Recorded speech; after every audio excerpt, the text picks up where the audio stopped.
खरं तर जगप्रसिद्ध गायिका स्वरलता मंगेशकर या 2022 साली आपल्यातून गेल्या आणि त्यांच्याच ताकदीच्या त्यांच्या भगिनी आशालता भोसले यांचं आज दुर्दैवी निधन झाल्याची बातमी आली आहे. जवळजवळ 12,000 पेक्षा जास्त गाणी जी आहेत त्यांनी गायलेली आहेत आणि ती सुद्धा केवळ हिंदी गाणीच नाही तर देशातल्या आणि परदेशातल्या 20 इतर भाषांमधली सुद्धा गाणी त्यांनी गायलेली आहेत. भारत सरकारने त्यांना पद्म विभूषण पदवी दिली आणि चित्रपट क्षेत्रातला सर्वात मोठा जो पुरस्कार आहे दादासाहेब फाळके पुरस्कार सुद्धा त्यांना मिळाला आहे. महाराष्ट्रानं सुद्धा महाराष्ट्र भूषण त्यांना देऊन त्यांना सन्मान केला, पण बंगालने सुद्धा बंगविभूषण हा त्यांना हा मान सन्मान त्यांना दिला. बरं, वेगवेगळ्या गाण्यांमध्ये विशेषतः म्हणजे पॉप, गझल, भजन, क्लासिकल, कव्वाली अशा अनेक वेगवेगळ्या प्रकारच्या गाण्यांमध्ये त्यांचा हातखंडा होता. प्रसिद्ध संगीतकार O.P.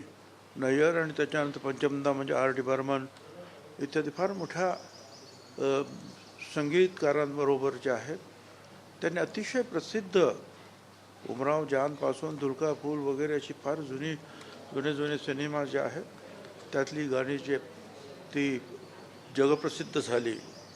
चौदहवीं का चांद हो, अभी ना जाओ छोड़कर, चुरा लिया जो तुमने, इन आँखों की मस्ती, झुमका गिरा रे, दम मारो दम, हजारो अशी गाणी जी आहेत की आजही लोकांमध्ये ती वाजवली जातात, ऐकली जातात आणि प्रसिद्ध जातात. तर केवळ महाराष्ट्रानं नाही तर देशानं जे आहे आणखीन एक महत्त्वाची गायिका की जिने संपूर्ण जगतामध्ये त्यांचं नाव आहे,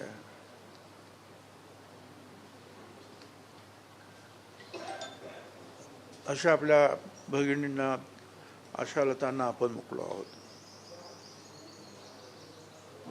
मी माझ्या कुटुंबियांच्या वतीनं सगळ्यांच्या वतीनं जे आहे त्यांना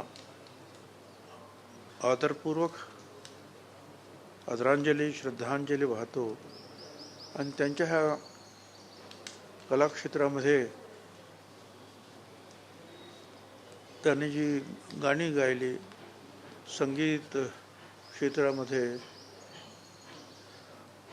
जी पारितोषिक मिळाली, पण ती गाणी जोपर्यंत मला असं वाटतं की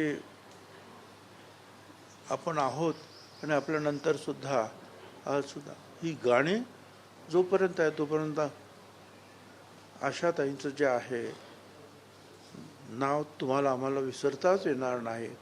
पदोपदी त्यांची आठवण झाल्याशिवाय राहणार नाही. पुन्हा एकदा त्यांना मी आदरांजली अर्पण करतो.